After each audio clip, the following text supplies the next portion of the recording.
What's going on YouTube? It's your boy Logistical Styles coming at you with another video. I'm back trying to get back into the habit of putting up more videos, and a good way to keep that content coming is with the tried and true gig log. And today we are doing basically like 3 gig logs or 3 gig reviews in one. I had a busy weekend this weekend that just passed. Finally, gigs are really starting to kick up. Last year was a lot busier, but this year has been, pretty good. I've discussed my previous gigs and other videos for this year, but this weekend felt like old times. I had a gig on Thursday evening, Friday evening. I was off Saturday, and then I worked on Sunday. And they were all mobile gigs. And what was interesting about these gigs is I picked them all up from GigSalad.com. Now, this is not a sponsored video. They didn't pay me to make any video or mention them, but this is just one way, because I often get questions about, how are you getting gigs? How do you network? What do you do to stay busy? And one of the things I do is I do have a GigSalad account. Now, GigSalad, for those of you that aren't really familiar with it, it's like Thumbtack or any other lead generation site where they send you a lead. Someone's trying to throw a party or an event, and they look up the category of DJs on the website, and they give you leads to these clients. They connect the clients with the DJs with the clients, and then I like GigSalad because you get to send a quote based on the information that they give. They do get asked, what type of event it is, how many people, what part of town it's going to be in, any equipment needed, and people have to fill that out. The customer has to fill that out, and it gives me an idea of how to quote these gigs. Now, these gigs are generally mid, sometimes low to mid paying events. They're not something you want to fill your calendar up with, but they do fill in the holes when the things are slow. And these clients sometimes they're a wide variety of clients. Some of them are people that have never thrown a party before, and they're just trying to get a DJ or a photo booth or whatever, and they just go to the site and they pick whoever's cheapest. That happens a lot. Then you have some people who may have a job, and they were put in charge of the party for this holiday season or whatever, and they have to find a DJ. So they have a good budget, but they don't know how to shop for a DJ, and they just go to these sites, and hopefully they pick a winner. So it works out. As a DJ, you're able to set up, or as any kind of vendor that works in events, because they do all kinds of categories, from DJs, photo booths, photographers, clowns, you name it. They have it all. But what you do as the vendor, you set up your profile with your pictures and some video clips and description of yourself. You set up a nice little profile page, and it's just kind of like fishing. You put your reel out there, you put your line out, and you hope you catch something. When a customer does come up looking for a DJ, they may pick you and 4 or 5 other DJs for a quote. And usually the first person to respond is the person that kind of gets it. So you got to be quick to reply to those emails. It's a really cool site. They do take a cut now. They take I think it's 15 to 20% cut. I have to check the website to be sure, but they do take a little bit of cut. And but I like it because it does remove me from the payment process of it, as far as these clients are contracting with GigSalad to book a DJ. They're the booking agent. They secure the gig. They don't provide insurance. If the gig requires insurance, it's up to you to have it. But they will, have the customer sign a contract. They will collect the money in full before you do the event, so you don't have to chase the client down at the end of the event. The one thing about that is they do have a delay in their payment. So when you book a party and you require a deposit, you get the deposit like 1 business day after they sign the contract and they pay. You get the deposit money, and you can state that deposit is non-refundable. They will handle that. They just ask you, do you want to make it refundable, or do you want to make it non-refundable? I always choose non-refundable, because when you book a date with me, you're taking it off my calendar, and I can't book it out for any other event. So I need to at least get the deposit. Then once you complete the gig, you get the rest of the payment The current term is 1 to 2 business days after the event. That kind of sucks because if most of the events happen on the weekend, that means 1 to 2 business days is like Tuesday when you're going to get your money. But that's the way it works, but it makes things easier for me because I don't have to chase down people for money. I don't have to remind them to pay. I don't have to worry about, am I going to get paid after I do this event? I'm going to get paid. It's just not as quickly as I would like. And actually, 1 to 2 business days isn't that bad because I've worked with some companies where they do like a net 30. So you're waiting 30 business days to get paid, and this was like with a hotel. They paid that way. Usually the corporate clients pay that way, but I just did a commercial for GigSalad, I guess. But anyway, I just wanted to explain it because I get a lot of questions about how am I getting gigs and what am I doing to stay so busy. And that's one of the things I do. One of the things I do. That's not even my main source of gigs. My main source is from networking and working with other DJs who throw me gigs as referrals, or I work for them as a part of their multi-op. But this weekend was booked by GigSalad.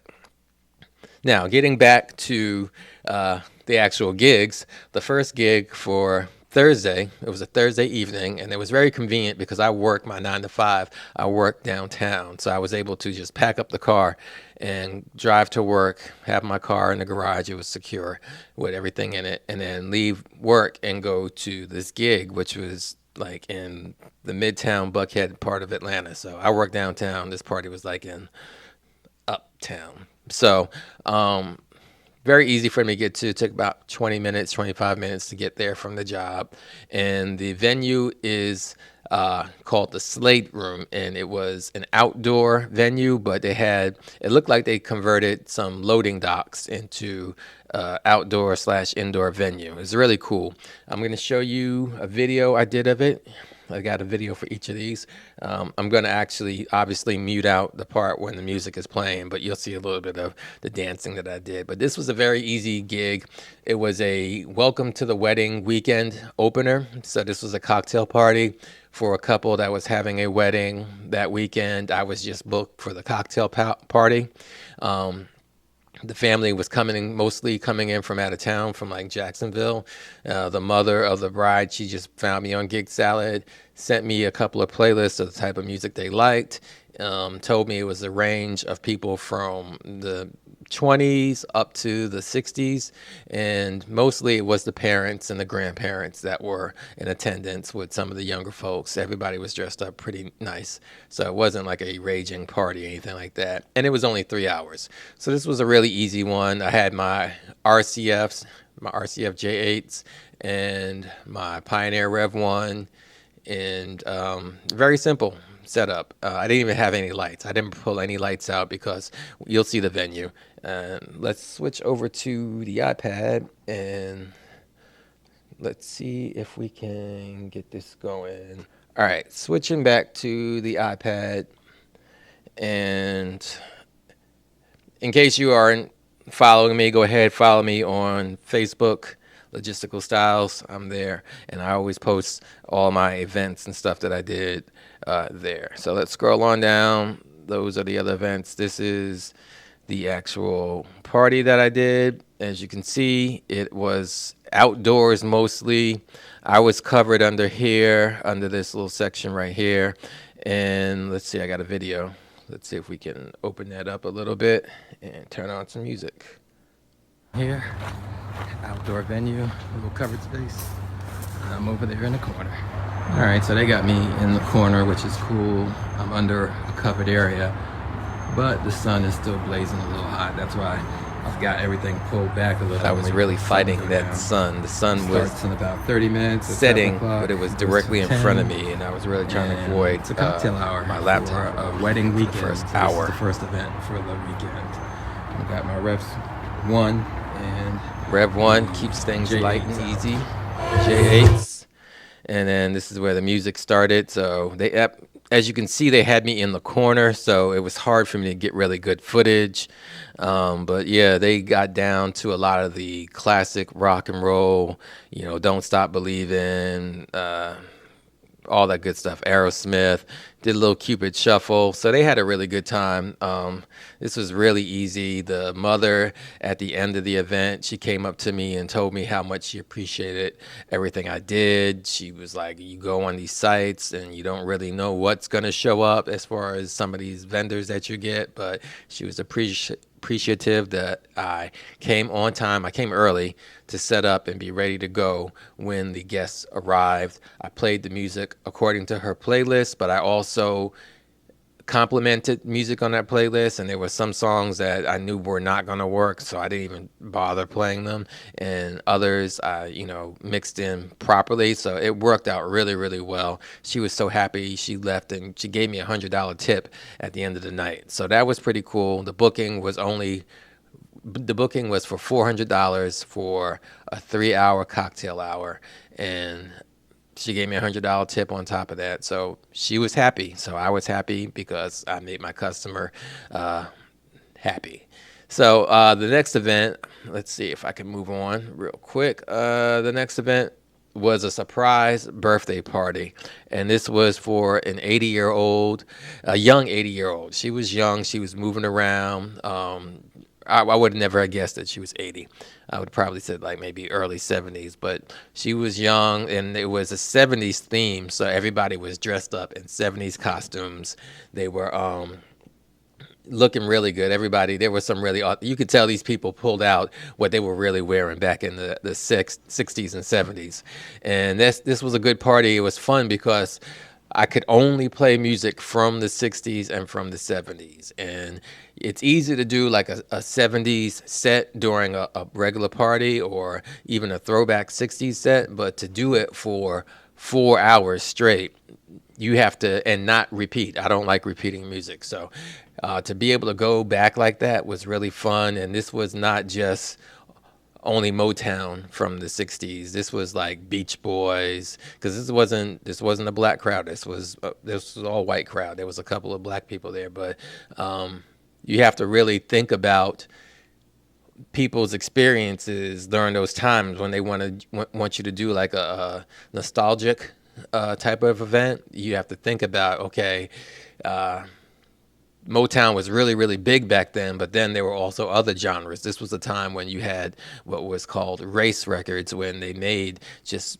black records or black versions of records. So it was a nice opportunity to really mix the stuff up. And then the crowd was really open-minded. It wasn't like people only wanted me to play the Beach Boys and, yacht rock and stuff like that. They were definitely open and enjoying me going into my Motown era. And then when I moved into the 70s, when you just got disco, that just opened up the dance floor and got people going. So they had a good time. It was a small group and the venue wasn't really that big. It was a community center for a really nice neighborhood. They had swimming pools and tennis courts and all that around. But the community center that we were in for this neighborhood seemed kind of small for the number of people that they had. I think they probably had about 60 people at max.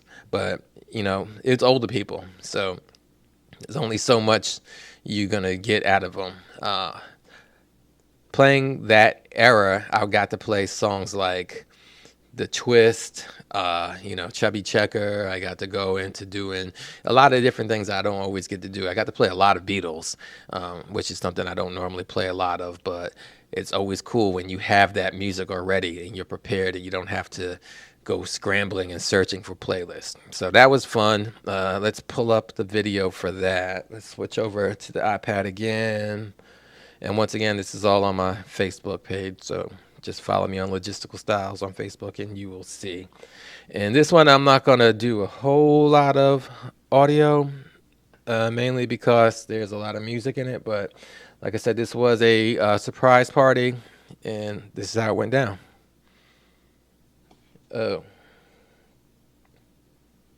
All over the country. So now everybody came, and I'm so, you don't know how much this means to me. All right, and there's the music going. In addition to having my regular equipment with the Rev 1 and the J8, this place was so small, I only used one J8. RCFJ8. But you'll notice I have the room uplit. I used my uplighting for this, and I'm really trying to use it a lot more and not just set it to a static color and just have it just sit. But this was a fun party. They really got into it. You see the costumes, so they had a good time, and it was an easy setup, an easy breakdown. This party was over at 10:30, and by 10:43, no lie, I was packed up and pulling out of the driveway. That's how easy the load in and load out was. That's how small of a system that I had to use for this one. So I had a lot of fun with that one. That was the 80th birthday party. It was a surprise party, and it worked out really well. They were very, very happy. Already got a great review from the client on GigSalad. So, that was definitely fun, but it was easy. Saturday, I had the day off, was chilling and, getting stuff done around the house, and then getting ready for Sunday's event, because Sunday's event was the one that I was really, really anxious about. And this one was a Moroccan themed henna party. And this was for a couple that they had already gotten married, but there's supposed to be like this traditional ceremony that goes on, and I guess they missed it. They didn't have a chance to have it, so this was the makeup day, and this was very interesting because I'm not really familiar with Morocco. I know it is a country in Africa. I know that there's a French influence to it, but that's pretty much about it. And if you just take that, you're probably not gonna really be able to accurately predict, what the crowd is going to be like, because, you hear African country and you think black people, and it wasn't black people. These people, these weren't even brown people. Like, they wanted a lot of Arab music, but it didn't feel like Arabic people to me. If I had to guess, I would have went with like Palestinian or something like that. But I just need to really get a little bit more culturally educated about that part of the world, because when you look at it on the map, it's like right there by Spain. So there's a lot of Spanish influence, which explains the music that was given to me. And this is an interesting one because I spoke to the client before we booked, and we discussed the fact that this was music that I had no clue about. And I would just be pretty much, I could facilitate the American music that she wanted me to fill in, but they said that 90% of the music had to be Arabic. And I was like, well, give me a playlist and I can work with that. I can go off of that. And she did. She sent me a playlist on Spotify. It had 542 or 24 songs, 524 songs on one playlist. And it ranged from stuff that sounded very Arabic, and then there was some music that sounded like Afrobeat. It sounded like Latin music. It sounded like American trap hip hop music. It was all over the place. And, you got 500 some odd songs. Yeah, you're going to have a wide variety. So it was up to me as a DJ to actually listen to this music. I'm not going to say I listened to all 500 songs, but I listened to probably about 400. I went through them and kind of categorized them to be like, okay, this one has a beat that you can mix with. This one is a dancey, upbeat thing. This one is a little bit more modern, almost hip-hoppy sounding. And then this is more traditional. So I had different, I guess, moods or different themes I could pull from, but it would all be music that was curated by the client. And I'm glad I did that because, one, she didn't have like a filter on it. So she sent me a lot of songs that were just explicit. So had I just took this playlist and just ran with it and just said, hey, you gave me these songs, and started playing it, I would have been playing a lot of bad music that would have been offensive to a lot of people. I'm not sure how she curated this music, whether she asked her kids to help and just send, song suggestions or what. But once she got on site and I got on site, we did have that conversation. I was like, now, I went through the music and I saw that there was a lot of explicit. how do you feel about that? And she said, oh, no explicit music. And I was like, I kind of figured as much. So I did leave that stuff out.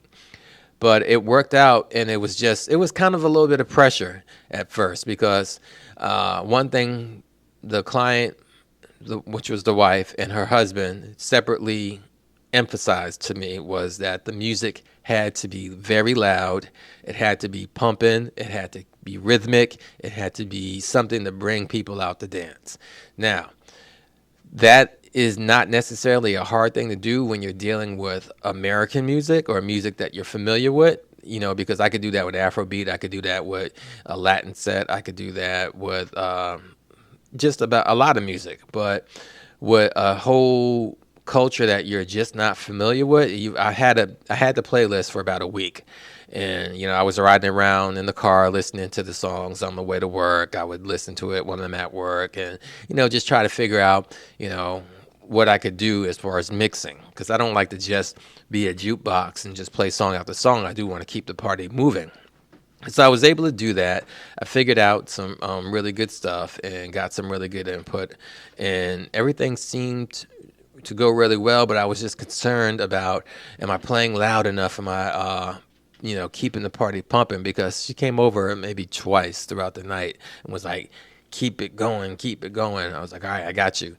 But now the flip side to that is, a lot of DJs, you probably deal with this a lot, is when you have old people or people sensitive to loud music and they choose to sit right in front of the speaker. I don't understand this. You've been living in this long, you've been going to events, you should know that the speaker is going to be the loudest place in the room. Why do you always go sit right down there in front of it? And this was an event that had a lot of talking and speeches and stuff. So I don't understand why people do that, but I had the three people seated closest to my speaker were the ones that kept saying, can you turn it down? Can you turn it down?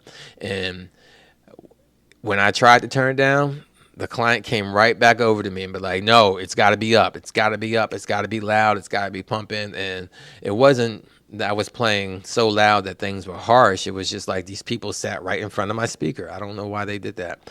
And it's like after the second time of you asking the DJ to turn it down, maybe you should just move your seat. It wasn't like there was assigned seating. So I don't understand that. But that was giving me a little bit of anxiety throughout the night. I'm like, is the client gonna be mad because I'm bringing it down a little bit? And I'm not gonna lie, I was going loud right from the get go. Like, once she told me be loud, I was loud.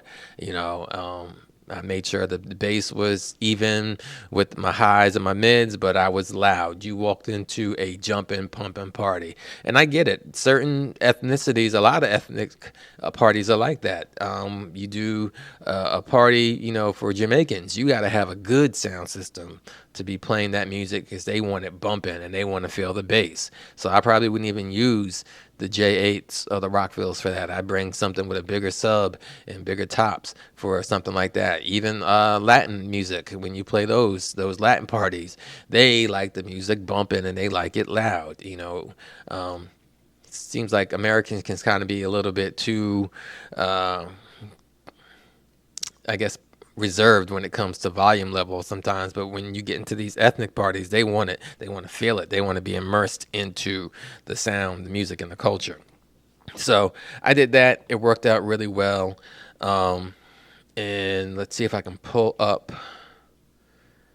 this one. Oh, this was really cool because another cool part about this party was the fact that they had a belly dancer. So a belly dancer came in and was the entertainment for at least a good hour. And she was good. She was really, really good. I mean, it got to a point where she was like balancing fire on her head, spinning around. I mean, she entered into the room with a plate full of fire, a little like candle set on fire, like big fire. And she came in balancing that and came up to the dance floor and did her routine. And then she's spinning around. She's got some fire on the floor. And it was like, wow, you got to be really skilled to do that. And she did a good job. She did a really good job. And then one thing about these ethnic parties is they will get up and dance. And these folks got up and danced. I had my regular system, which was the J8s and the Rev 1, and I also had my Rockville rock wedge up lights throughout the room. I did 12 lights throughout the room, and I used the Rockville wireless controller to control them. So I would had slow fades going throughout part of the night, and then when the party came on, got pumping, I was able to switch those into music program. So it worked really well, everything. But yeah, it came out to be a very, very nice event. Everybody had a good time, even though I was a little worried about, trying to keep the crowd and the client happy. I think I got a good balance of it. Let's just go over and jump to the video right here, jump to the iPad and take a look at how it all turned out. So we had this belly dancer right here. She came out and she did a great job. She did all kinds of dancing, and she had fire. This guy right here with the hat on, he complained about the music being too loud, and I guess his wife was with him. She's sitting right here. She was complaining. Now mind you, the speaker was like right over here, just right outside of the frame. And then this person right here also said it was too bassy, too much bass. But once again, he was sitting right here, right by the speaker. The bride, the mother of the bride and the dad kept telling me throughout the night, keep it up, keep it pumping, keep it fast paced. So that's what I did. This was a ceremony that was a part of the event right before the henna ceremony. They got everybody up dancing. They had a great time. They definitely wanted to party, and they came to party, and they partied the whole time. And like I said, I got a lot of good compliments from the client. She said that she's got some people that throw events for a living, that also work at schools, and lots of people that need DJs. So she's gonna forward my information to all of them, anybody who asks. She gave me a glowing review already, so I'm happy, she's happy, and it was definitely a successful event. Like I said, I'm going to try to do more gig logs like this, little episodes where, I'm trying to keep them somewhat short. I mean, this is like a 30-minute video, but I'm covering like 3 events. So I'm trying to make up.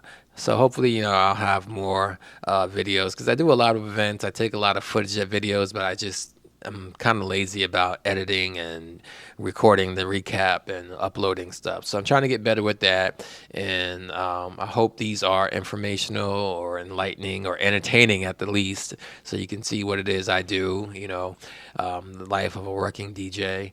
And I'm just, the kind of DJ that I am. I'm not full-time. I am part-time, but I'm not full-time, but I do approach it from a full-time perspective. So I try to be completely professional and give my clients a great experience. And hopefully, maybe you can learn something, or you can teach me something in the comments. So if you've done a Moroccan party or a henna party, or if you've done a 60s and 70s old school party, go ahead and comment below and tell me what your experience was like. And just, if you haven't already subscribed, if you haven't already liked and ring the bell, please do so you'll be alerted when I put more videos up. But until next time, it's your boy Logistical Styles, and I am out. Peace.